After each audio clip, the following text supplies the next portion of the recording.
that sometimes your fluctuation in motivation and energy and even clarity of thought and clarity of speech, when it comes and goes, it can make you feel like you're failing, and it can make you feel like you're moving backwards or stagnating. But actually, it's not true.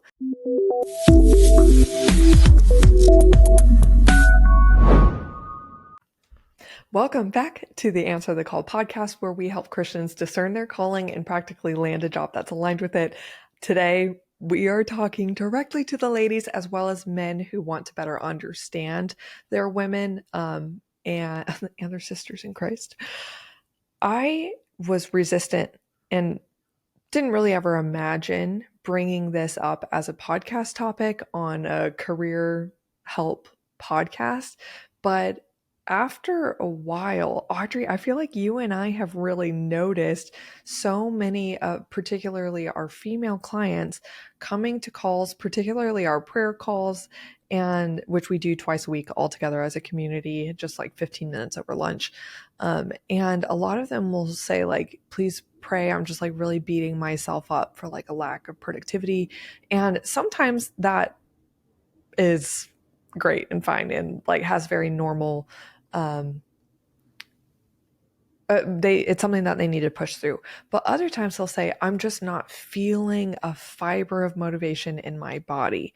And that has kind of, I've heard that enough over time to where you and I started sharing some of the things that we're going to share today on the podcast in our group coaching calls with clients. And that was like probably 4 to 6 weeks ago. And people have continued to bring it up as like, that was such freeing information that caused me to stop hating myself and start working with the way I am made. So we're really going to get into it today. And I want to say also that I started this afternoon with like, I have no idea how I'm going to podcast today. I'm like feeling really sluggish and tired and uninspired. And then I started putting together the notes, and I have never been more fired up and ready to shoot cannons, hopefully of truth, because I feel like you and I are so passionate about this. What do you think, Audrey? And like, how do you resonate with this topic? Yeah, I am very passionate about it from the perspective of let's stop hating ourselves Yes. and fighting ourselves and um, conforming to this idea that in order to be successful, we have to operate like men. Yes. Thank you for saying that. So, let's just get into the overarching point of this episode. Cycling women, like you're not pre-period or menopausal, cycling women have 4 different phases of their cycle that cause you to feel totally different week to week. Your weeks will truly have themes and will enable you to specialize and feel really good at doing certain kinds of tasks, but not others. This is not because you're flawed. You are literally not meant to feel the same every day. This is not a flaw of your health. It's not a flaw in your character. And it's not a flaw in your design. I particularly was like shattered when one of our clients, Hannah, she said that she and her husband both work from home.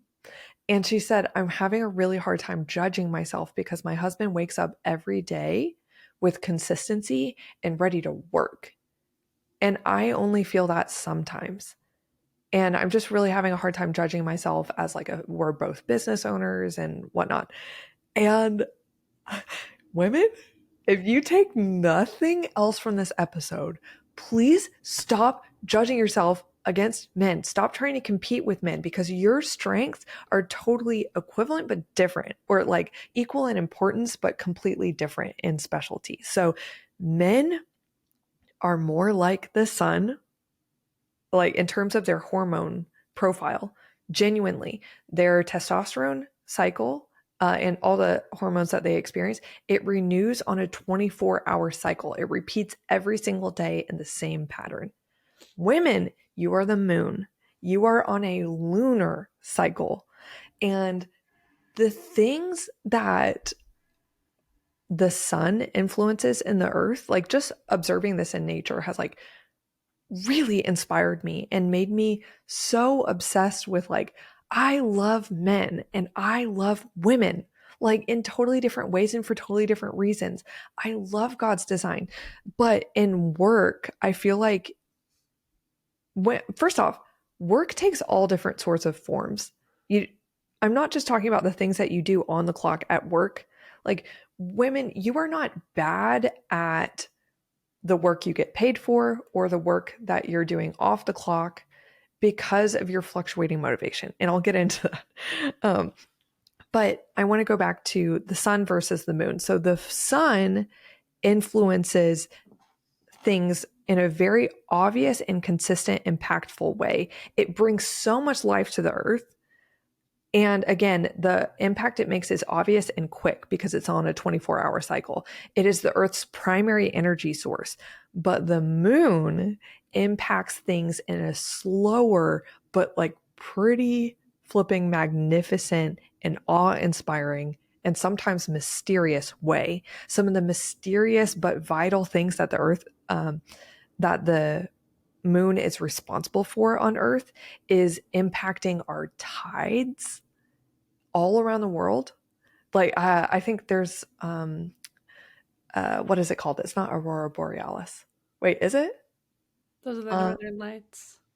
that's not what I'm thinking about. There's a lunar tidal connection that I'm forgetting the scientific name for. But if you look into that with my very bare minimum keywords that I'm giving you, it will make you so in awe of how the moon impacts everyone's life in some distant or close way because of the tide. And then also it impacts the full moon. Think about how that impacts emotions, and it has a very mysterious quality. So you might think that that's kind of um, let's say like folk tale like to say that the full moon has impact on our emotions, but it really really is true. Women oftentimes will have a lighter sleeping pattern during a full moon because they're more like buzzing with energy. And sometimes it's like emotional energy that's like kind of scary to handle or like frantic thoughts. Unfortunately, I do notice that I have a little bit more anxiety around a full moon. And there is a reason that the term lunatic, Luna, like moon, Oh, is used in the English language. wow. It's Uh, like how a couple weeks ago I was telling you, you asked me how I'm doing, as you do every call, and I answer so honestly every time. Like, which I love. I'm feeling crazy. I'm feeling crazy Feeling today. crazy. And you go, well, it was a full moon, so makes sense. And then we were Yeah, laughing because we were realizing that we live in two different places, so the full moon is different. slightly different. Yeah, But exactly. You had to remind me of that. And if there's anything that has been uncomfortable so far, I'm talking to the listener about what I'm mentioning. I don't want to bring up the full moon to say that we are at the effect of nature in full, but we are definitely in part. Like, think about the sun, um, it controls our circadian rhythm, which is like when you get I mean, there's a reason why people who work a night shift or have very irregular sleeping patterns literally do die faster. We are meant to work with the sun and look at the sun within 90 minutes of waking up and ideally see the sunset. It controls so much about how we feel, think, and how our cellular and molecular response with our mitochondria. I'm learning a ton about how healing your circadian rhythm really does impact your health. It is the same with the moon. It really is. I don't think that some of the kind of funny impacts of the full moon are bad, but think about your period too. I'll talk about the different phases of that and how you feel in each one. And I'm also going to share tasks, particularly for somebody who is in a career transition or job hunting, tasks for each week that makes sense for where you're at because you always are moving forward. You are. I really want to comfort the listener that sometimes your fluctuation in motivation and energy and even clarity of thought and clarity of speech, when it comes and goes, it can make you feel like you're failing, and it can make you feel like you're moving backwards or stagnating. But actually, it's not true. These are very productive times, even when you're in the menstrual phase, which equates to winter. Like it's still quiet, brooding. Like I'll talk about that. But there are things that God has designed for you to be good at in each phase, not just bad at. Okay. So I really want you to hear that. I apologize for jumping around a little bit, but I cannot leave the topic of the sun versus the moon and masculine versus feminine energy without talking about the last thing that the lunar cycle equates to, which is procreation and birth. Think about how women are responsible for like the largest act of procreation in childbearing. And because you're on a lunar cycle, your body has the time to produce an egg and then see if it gets fertilized, and if not, shed the lining. And that it you can't do that in 24 hours. Would be crazy if we bred like bunnies. Well, I don't know if they're on a 24-hour cycle, but I don't know that they're on a month-long cycle. So just really appreciate that God made it so beautiful that the woman takes time and there's a season for everything. So I hope you appreciate that. Is there anything else that you would like to fill in on this topic, Audrey, and how it relates to our people who are seeking to find their calling but feel like they suck sometimes? Well, I was really taking notes as you were talking about, like, you're still moving forward in all of Mhm. the cycles. So I'm excited to hear you, or all of the steps of the cycle. So I'm excited to hear you talk about that and equating it to winter, because I do that a lot in my own life, just my winter versus my summer seasons. Like right now, I'm definitely in a summer season. It is summer in the time of the Yes. year, but I read a book a few years ago called Anonymous by Alicia Britt Cole, all about what being in your winter season and what that means. So seeing that on a 28-day cycle or a menstrual cycle, I'm looking forward to hearing what you have to say about that. So Yes. Well, let's look forward to hearing what ChatGPT has to say yeah. about this. I was telling you, I was debating, like, do I have to give all the credit to Chat Daddy? And the answer is I do, actually. For this one, it was what it came up with was pretty brilliant. So, because sometimes I really forget the 4 different parts of the phases of the menstrual cycle, but it just described it so beautifully. So let me give a quick overview, and maybe, like, listener, you could identify where you're at right now and then use this as a moment of validation for what you're feeling and also inspiration for what you could do with that. So the first is menstrual phase, and the second follicular. The third is ovulation, and the fourth is luteal.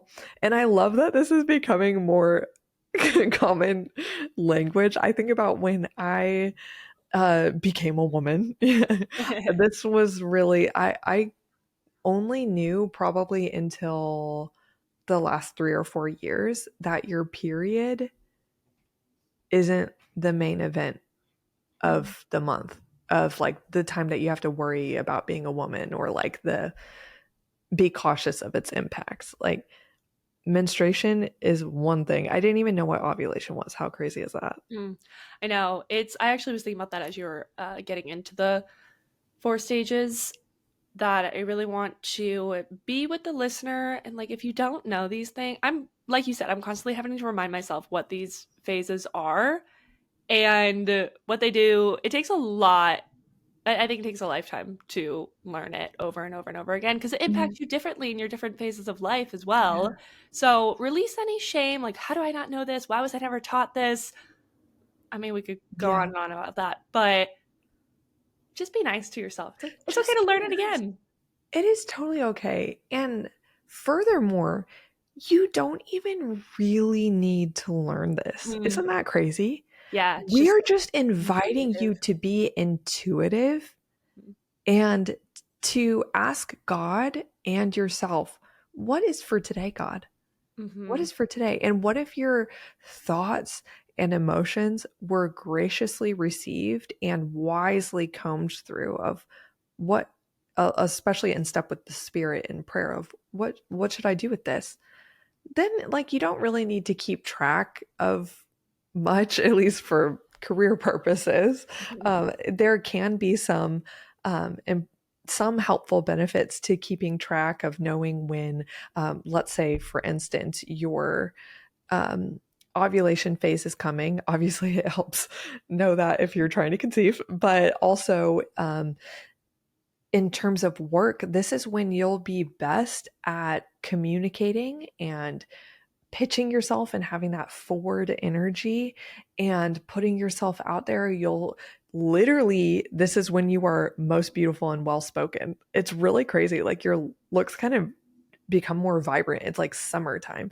And there's so many things there. So, like, I have scheduled certain, like, really big podcast interviews or speaking events, trying to be mindful of when my ovulation phase is because it'll be easiest for me to do that kind of thing then. But otherwise, if so, do use this for planning. But if you don't really need to use this for planning and you're kind of just in a maintenance phase of your life where you have fairly consistent tasks, this can actually be used, or you can actually just go back to realizing, all right, I don't need to memorize all this stuff. I just need to be intuitive and be gracious with myself and know that if I'm feeling amazing, use it now because it's probably not going to last forever. And that if I'm feeling really low and emotional, um, have hope because that's also not going to last forever. Mm-hmm. So, let me go back to, if you do really want to learn this stuff, which it's handy to have in your pocket, here's the brief rundown. So, your menstrual phase is about day 1 to day 5, and it starts with your bleeding. And the best superpower that you have is, so what it feels like, I should say, is low energy. You're very inward focused, you're reflective, and you're intuitive. Your superpowers here will be clarity, discernment, rest, and vision that comes from that rest. And for me, it feels like things are really getting real at this phase. Like I feel what I feel, I think what I think. Things come up to the surface that maybe were buried when I was in my just plow through productive phase that came before. And so I love what God purposed for this phase. The best career tasks, if we're talking career oriented stuff, for your menstrual phase, which again is day 1 through 5, ish, of course it fluctuates, is journaling or praying through your calling, reflecting on what's working or what's not working in your career, releasing roles or identities that no longer fit you. I love that, like releasing, because that's what your body is doing. It's releasing the lining that was prepared for an egg that was not fertilized. That is so cool. So go with it, reflect and release, and then review maybe like your resume or your LinkedIn or other work with fresh eyes and settle on aligned goals, set aligned goals rather, not from a place of hustle, but a place of discernment. You're very wise here. And again, this is equated to the season of winter. It's strategic withdrawal and sacred rest. Things are, you have to go slower. And then follicular phase is the next. It's phase 2, days 6 through 13. And this is when you feel energized, curious, motivated, hopeful. This is usually when our female clients come on a coaching call and they're like, the update is I'm doing great. I have no questions. I just have a report of all the things that I've crushed this week. Because your superpowers here are initiation, ideation, and courage. So cool. And the best career tasks here are brainstorming job ideas or dream career direction. So, brainstorming, researching companies or career paths, drafting a new resume or cover letter content, taking an online course or skill training, saying yes to opportunities, and signing up for things. You're feeling really optimistic here because this is springtime energy. You are planting seeds and starting fresh. You're like, new cycle, new me, what's up? My name is Kelsey Kemp. Your name is fill in the blank. I am taking names. Is that the phrase? I don't really know. Then the next is ovulation phase. This is days 14 through 17. You're feeling confident, magnetic. I feel like this is where a lot of serendipity happens right here. And you're feeling social and articulate. Your superpowers are therefore communication, connection, and persuasion. So, where in the follicular phase, you might be sending out a ton of applications, your ovulation phase might hopefully be where you're feeling like you're ready to crush interviews. And so you're going to interviews, ideally attending networking events, sending cold emails or DMs, making bold asks for referrals and introductions and raises. You're pitching yourself or your work. And this is because it's summertime, ladies looking hot. Wow, the millennial in me is like, what was that? What was that song that was like, do do do do do do. Ladies looking hot. Elephant men and cot. That was I did that. I feel like I am once again 13 and watching So You Think You Can Dance. It's a disease. So, next we have luteal phase, and this is where you're feeling focused, sensitive, and detail oriented. For me, this is admin phase, baby. I might not be like pitching and creating. I'm more like organizing and maintaining. So your superpowers are completion, discernment, boundaries, love. Best career tasks, editing your resume and portfolio. Oh, which by the way, I love that like boundaries comes up in the luteal phase. Also, if you are not menstruating because you're pregnant and you're on the germination cycle, like think about this as like you're nesting. This is when you're like, I am creating a plan for like who's going to get to see my baby. What do I want my birth to be like? What are my boundaries now that I'm about to enter a new phase? Because similarly, things are about to get more. You're going to have less capacity if you're menstruating because you're about to go into menstruation again. So I feel like that's really cool that God designed us to start being like, what are my boundaries Mm. in this phase? Um, and your best career tasks here are editing things, you're following up to kind of close open loops, and you're organizing. Maybe in this case, it's organizing your job search tracker if you're in the phase of applying to jobs, and you're preparing for interviews and researching, not necessarily wanting to go on them. And then you're making decisions about offers or pivots or just making decisions in general. And this, of course, equates to fall, which has some get it done energy, but with a need for healthy boundaries. And if you are listening and you're like, but what the heck happens if I have an interview when I'm menstruating? I would love to hear what you do, Audrey, when you're like, I'm not feeling something, yet it must be done. um, but for me, this is a time to embrace my feminine energy even more by resting in the Holy Spirit and asking God to help me and expecting Him and His grace to provide for me, to speak for me, to help me through tasks. When I have a task that doesn't align with the phase I'm in, that just has to be done. I I am never more feeling like I am God's girl. Mm-hmm. And my guy upstairs is helping me like a big dog. So that helps me soften instead of harden, stress myself out, get cortisol, and get sick. Yeah. Yeah, I was just gonna say, pray. Pray all day. Pray all Praying day. for the energy. Um, and I also will just be like, okay, next 30 minutes might be harder than I want them to, but I'm just gonna do it Mhm. and then I'll rest. Exactly. Get back to rest Hmm. and realize what is important about a task and what's not. Like, Hmm. please don't push yourself through things that don't need to be pushed through. Say it again. Can we Say say it that again. again for the ladies in Yeah. the back that Yeah. are really messing up your adrenals Mhm. by consistently pushing through maybe more than you need? Absolutely. The time will come.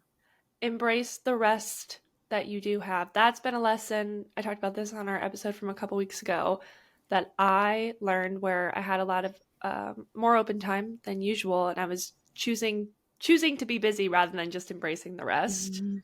And I think we do that a lot as women, just in our society and the hustle culture of it all. Yeah. So again, be nice to yourself. Love Be yourself. nice to yourself. Love yourself. Yeah, I also think that if this conversation is bringing up a need for a career change, that's really normal because you might feel a variety of things. You might say, I like where I'm at, but it requires me to push through and like handle a lot of stress. And in which case, I think that there's a lot of amazing resources available for you out there in the like health and wellness community to learn about expanding your energetic capacity and healing your body so that it doesn't react to a ton of so that you don't stress yourself out too much while still trying to like maintain your tasks. Um, for others, you might say, I don't like where I'm at. I don't like my future in this job. And I am not able to like really enjoy all these phases as a woman because my job is so structured.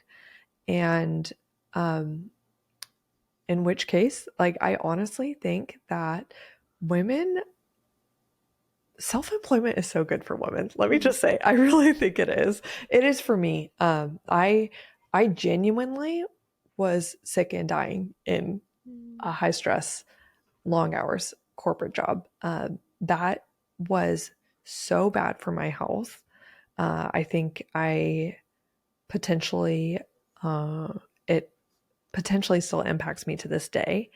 I wish that I didn't burn the candle at both ends. I think that a woman's health is very precious and not to be taken for granted because, like, think about even I apologize for talking about fertility. I feel like on the last like 10 podcasts, but it's the season I'm at right now. I think it should tell us something that men can nuke their swimmers in a whatever like a starvation diet, going in a sauna, and become infertile for 90 days and then the sperm come back. Women are born with all the eggs they will ever have. It's crazy. So that I've been thinking lately, please indulge me in like just a 3 minute little sidebar. We can move on after this. But I've started to think about please, if anybody's a nurse or a doctor that disagrees, please leave a comment Mhm. below this if you're on YouTube or Spotify where that's Humble us, enabled. please. Humble us, please. But I was thinking this is just kind of a brainstorm that I haven't researched at all.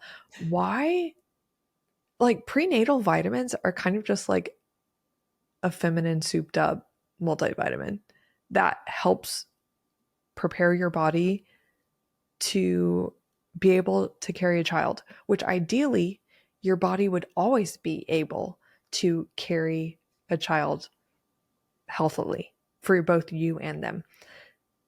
But apparently we're not always ready for that. So we have to take prenatal vitamins. But then also, why are you trying to improve your egg health right before fertilizing an egg? Because if you have all the eggs you'll ever have when you're born, then shouldn't throughout all the phases of your life you be mindful of things that you're doing to destroy your eggs, which are like could become humans in the waiting? And that like really changed me. I was like, wait, why don't we just take prenatals like our whole lives? Huh. That's kind of been something I'm thinking. But again, I have to put myself in my place. I'm literally just a girl on a career podcast. So so that was kind of just like a thought I had recently. But all to say, like women, I think that if you are feeling like for your health, you need to make a change, please do, because women have longer lasting. This is a heinous opinion that I'm just going to throw out there. I believe there's reason to believe that women have longer lasting repercussions from unhealthy seasons, not just on fertility, but like your whole body. And so I do think that like men might be able to bounce back a little bit more. And so please do take this as an opportunity if you're feeling the call to nurture yourself more in your career and explore the things that you really love instead of forcing yourself to do things that you hate. I hope that the woman listening will do that, because when you nurture yourself, that's like healing feminine energy. That is like really resting in um your role as a daughter of God, that when you nurture yourself, you're able to nurture others. And I think that that's when we become our most beautiful, creative, intuitive gifts to the world that are just a joy to be around. That it's not just impacting your family, it's impacting your workplace and people you just brush by in the street. I believe that like a healthy, healed feminine woman is like a gift wherever she goes. And so you have to care for yourself to get there. I will stop this tangent. Any last words? What are some ways that we, in addition to everything that we've already talked about in the podcast, practical ways that we can heal feminine energy? Mm.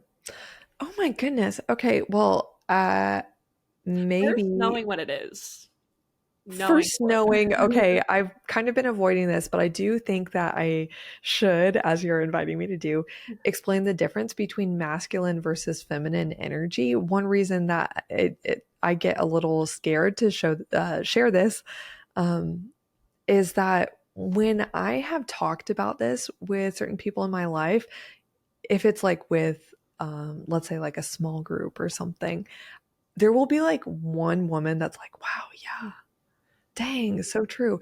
And then like five women that aren't ready to hear it and they've been like girl boss too close to the sun and they're like, so you're telling me I'm weak? And I'm like, oh my gosh, please do not speak belittling language about all the beautiful feminine qualities that I just shared.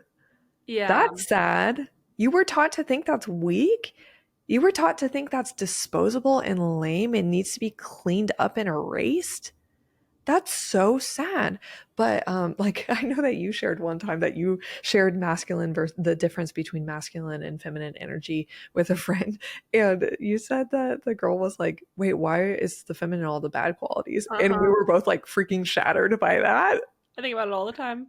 Yeah. That makes me so Whoa. sad. Whoa. That is really I would scary. so much rather, not that we're, picking sides here. I love feminine energy. I am No, so much happier. I want to be feminine energy all day long. all day long. Also, I don't feel powerless. At first, that was I was scared to um really embrace my feminine energy, which again, sorry, I'll explain the difference between masculine and feminine in 1 second. But I was scared to embrace it because softening is kind of scary in a hard world. Yeah. And especially as someone that has a competitive nature and enjoys things that I guess can be categorized as masculine, I was scared that it would prove to me that I'm like innately not up to the task of the things that I saw my male peers doing. But that's not the case. You just get to approach the same things differently in the way that you want and feels good. Okay. So, masculine energy is like, let's break this down in terms of like what, and by the way, I say energy because I do have friends that, like, an amazing woman I'm friends with. She's the CEO of a very large, like, household name organization. She really, really resonates with masculine energy. That's her comfort zone. And her husband has more of the traits that I'll describe in a bit as feminine energy. And they are very comfortable with that dynamic. The key is that there is polarity and clarity in their relationship. If there's not polarity in terms of speaking about relational success, it's very hard to have two masculine energies or two feminine energies getting together. So they're clear on that and they like their roles in their life, in their work, and in their relationship. So I do believe that these aren't always like feminine energy is a female, masculine energy is in a male. I do believe that there's a bit of a spectrum, but this is generally true. And I'm not going to not describe it because it's not true for 100% of people. It's true for like 90% of people. So we're going to describe it this way. So, communication for masculine is like direct, intentional, sometimes sharp. Decision-making style is like logical and decisive. And leadership style is like visionary, directional. Power expression is like holds ground with conviction, like think it's stubborn, like immovable. And women are very much like it's good that we're more movable and in some cases, don't hear me wrong. Then response to emotion is like steady, less of a range. And is there anything else that you would use to describe masculine energy? Ambition. Ambitious, pushing energy. I hate to say it. ChatGPT wanted me to say penetrating. It's true. All right. All right. Just because it's a Christian podcast doesn't mean I can't describe godly design. so, so, yeah, also like there's a sense of like strategizing. Women can be strategic, but it's more intuitive, perceived, and created rather than like at times like researched and decided. Yeah, like disconnected from emotion. Yes, exactly. So feminine energy is more expressive, acknowledges nuance, intuitive, big picture. Because think about like the influence of, I saw this graph one time, like the moon, it's not just that tides are receding and going up along a shore. Also, a huge mass of water is like gravitated closer to the sun all around the world, and it is magnetized in this huge lump that like goes around the world. I think that science majors are laughing at me, but it's something like that, okay? I was a business major, so anyway, so I think that like we really do impact like big, big, big picture things. And men can be like extremely focused on a small thing and they could be steady on that task. Uh, sorry, I should say masculine energy. And then feminine energy is like sometimes perceiving and grabbing thoughts from like high up or like big picture, connecting dots, relational. I love that like connecting dots piece Hmm. of feminine energy too. Um, Yeah, it's like I think about masculine energy, feminine energy, making plans together. Like maybe the masculine energy is, oh, we got to get there at this time and do this and this to do that, and the feminine energy is like, well, what about all these other factors? yeah. How is that going to affect the other people that we're going with, and Yes. how is that going to play into the whole day? Oh my gosh. It's like this trusting energy. Like masculine forces and creates, which is very good sometimes. Hmm. Like that is a Thank you. needed role, Yeah. especially when a situation is very chaotic. It's good for a masculine energy action to just cut through the noise and say, stop it. Hmm. This is what's going to happen. It creates order and structure. But feminine energy is trusting, like it'll happen how it happens. Hmm. Like, how can I make the best of this situation? How can I influence it? Like, usually in a relational and collaborative sense, to be more beautiful and whole, acknowledging all the very complex nuances of what's going on. And also, in addition to being like a leadership style of being more collaborative and relational, um, it in terms of power expression, feminine energy like influences through emotional depth and intelligence. Not to say masculine doesn't have emotional intelligence. It's just kind of what you are able, the depth of what you're able to perceive, and then what you do with that information in your masculine phase energy versus feminine energy is different. And expression response to emotion is like deep feeler classically. So let me clarify one last thing. You are likely listener listening to this and being like, I am all of those traits some of the time. I'm none of those traits all of the time, and that is correct. Good job. Points earned. Because in your four phases, like if you're a cycling woman, in your four phases of your cycle, there are tasks that you are feeling like, I'm ready for some pushing, make it happen, strategizing, take names, energy in your ovulation phase.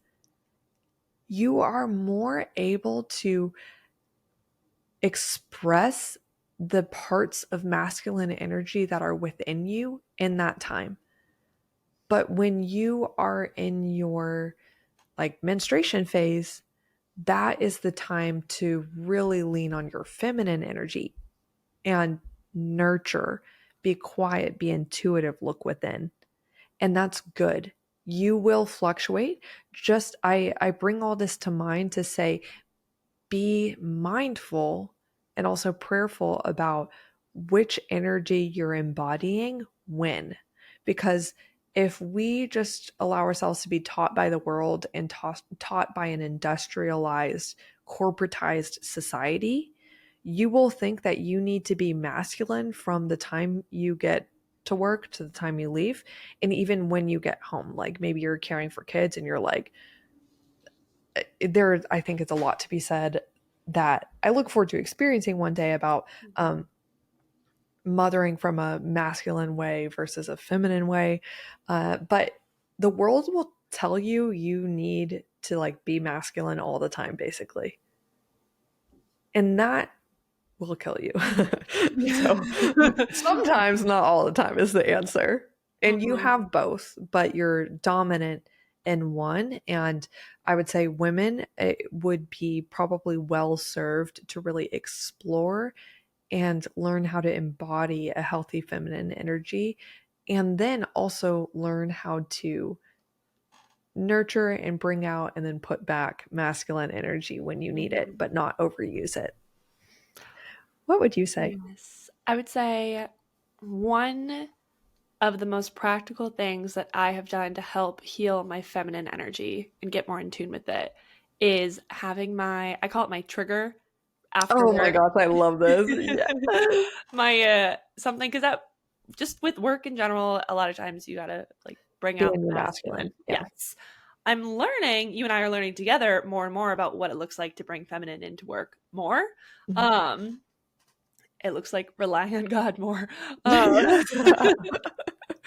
But when I do, work a lot of times brings out the masculine. So I like to have a trigger where after work I trigger into my feminine energy. And Mm, for me, Kelsey, that is my glass of lemonade. I put it in that's my so cute. cute little lemon glass from Anthropology. And yeah, it's so That's so cute. cute. It's a ritual, which Yes. females like really thrive on rituals. Mm-hmm. Actually, all people do. You literally live longer if you have dependable rituals that are meaningful and especially communal in your life. So I love that you have almost like this little ceremony of it's Yes. transition time. And now I'm back to how I really feel like I am rested and healed and how I want to be, which is like in my feminine after Yeah. work. And people are obsessed with work life balance. I think that's a good thing to pursue work life balance. This is such a simple, practical way to bring more like energetic work life balance where Mm. it's more than just because you'll hear it over and over. Close your laptop at the end of the day, especially when you work from home. Close your laptop, walk away. I'm big on that. Um, but I can still just energetically feel like I'm in my masculine. So actually having that energetic Yeah. shift, and it can be something like what I've heard from other people is taking a hot shower, like just taking a Mm. long shower that triggers them into their feminine, or just going outside, going outside. Yes. I would say like key terms here to pursue are like pleasure, and then Yeah. also like releasing what Mm. happened during the day. Oh. Releasing and then trusting. Mm-hmm.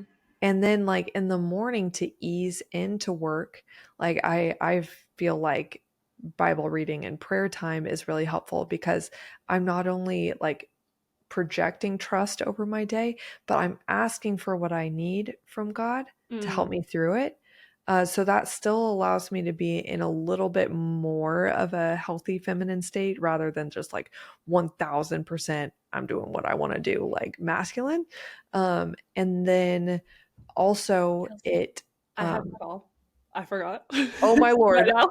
I'll see you later. I Hop trust you off to and finish I'll this finish. out. Bye. Bye. LOL. Well, like I said, we're very passionate about this topic, so we could go on for a lot longer. And let's see how to close out. I feel like just as a closing word, I hope that if you're a man listening to this, um, I hope that you go listen to other podcasts by males that talk about healthy masculine energy because obviously I am not the expert in that. I wasn't born that way, and I am not going to be able to talk about that all day long with as much fluidity and knowledge and wisdom as my lived experience with feminine energy. So, also, I hope that women do that too, so that you could more understand men. And I really liked this one author for learning all of this. It changed my life. Her name is Allison Anderson. She wrote The Queen's Code and what was the other one? Keys to the Kingdom. I think that Keys to the Kingdom is first, and then The Queen's Code is like the book that you read second. They're a little cheesy, but honestly, like kind of fun to read. And it provides this allegory that helps you see all these lessons and understand them in context. And I so appreciate her work. She's been on a lot of podcasts, and if you look up Allison Anderson, I think that you could learn a lot from her about masculine versus feminine energy and healing them, particularly in a relational context, but then also in your work and your creativity and how you handle your whole life. But one thing that she said that stuck with me is to know men and really understand them is to love them. So if you understand what a healthy masculine man is, there are so many things to like appreciate and celebrate that. Unhealthy? No. And it goes the same for unhealthy feminine women. toxic femininity, if you will. Our culture has gotten a little taste of both. And this has been a large cultural conversation in especially the last 10 years or so. So you're probably already familiar, but why don't, if you're repulsed by that phrase, like to know men is to love them, because maybe like Audrey and I have been on a journey with this, because I hope she's okay with me sharing this. Like when we first met a few years ago, she said like she was having a really hard time. Like she was kind of repulsed by men because she had seen a lot of toxic behavior.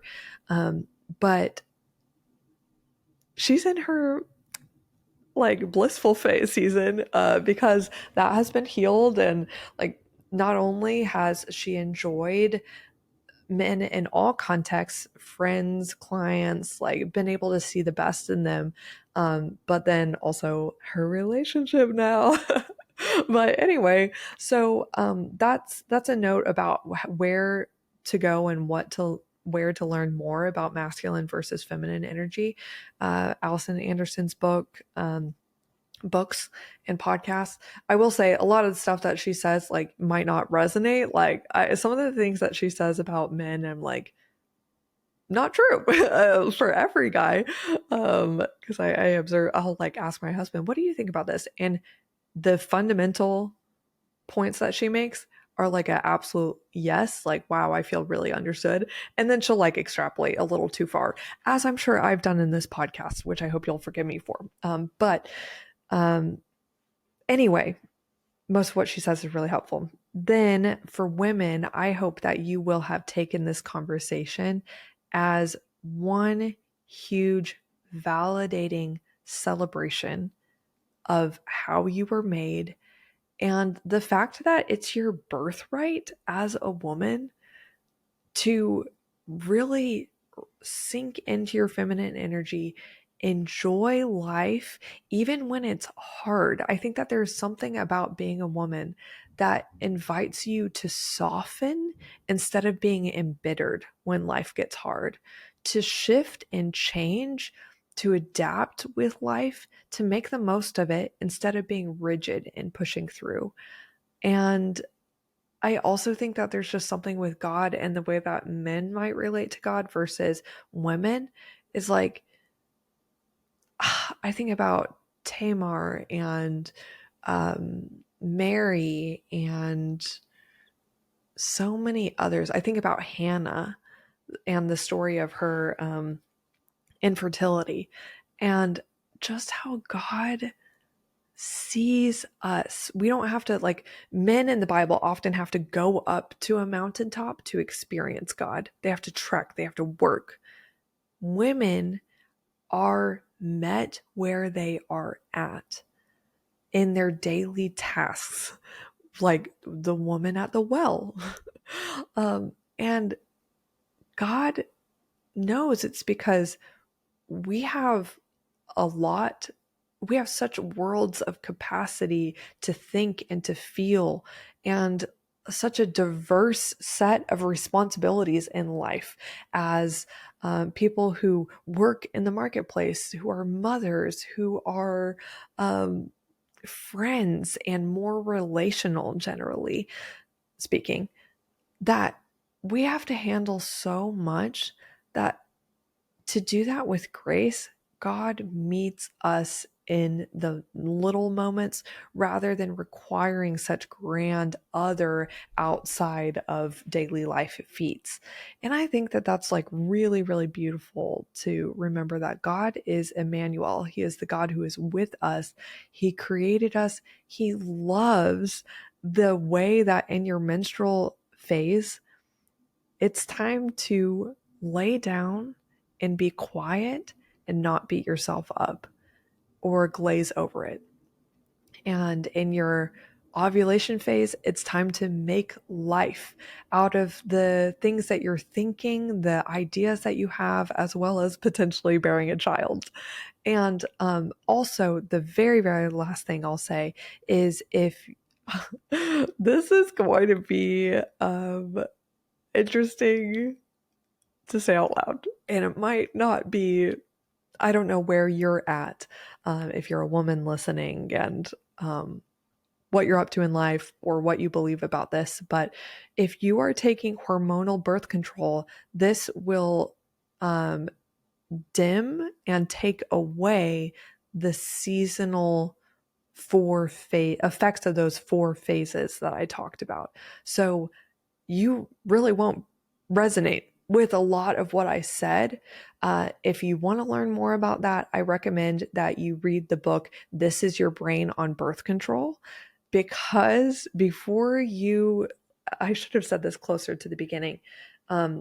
Likely, if you're taking hormonal birth control, you haven't resonated with a lot of what I've said because it's not your lived experience right now. And so therefore you've probably clicked out of this podcast a long time ago. But if you're still hanging on, please note that your lived experience is going to be much different. I can't speak to it.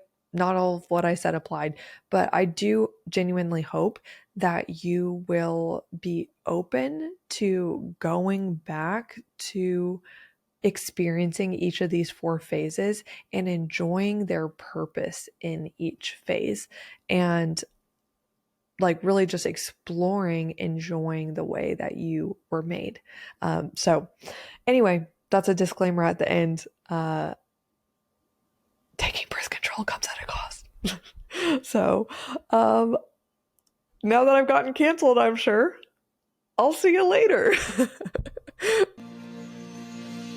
Thanks for listening to today's episode. To get an even more meaningful head start into your calling, head to thecalledcareer.com, where my fellow career coach Audrey and I have created a whole suite of free resources and tools to help you get clear and get a job today.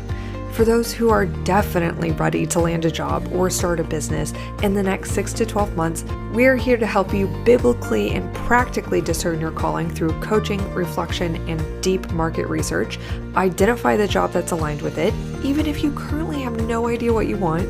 Rebrand your resume and LinkedIn to translate your background to appeal to your future boss. P.S. We take this off your plate and do this for you. Also, we'll teach you how to land referrals and get attention from leadership through networking. Again, if that makes you nervous, we have these emails and LinkedIn messages literally written for you so you don't have to sweat. We're also here to give you unlimited interview practice so you're prepared to address every elephant in the room and knock selling yourself out of the park. Then we'll round out with helping you negotiate your salary so you land thousands more. Just so you know, recent clients have gotten $8,000 to $50,000 salary increases, even though they were totally non-traditional candidates. That's because we specialize in helping non-traditional career pivoters land jobs they're ecstatic to serve in. It takes work, but we're here to see you through until the end, when we're celebrating that day that you send me an email in all caps and you say, Kelsey, I got the job. Then you could be on the podcast. But I'll be here until then, keeping you accountable and encouraged by meeting with you literally until you land the job you want, even if that's up to 6 months from now within our program. Apply to join at thecalledcareer.com, and I'll see you next week here at Answer the Call. Bye for now.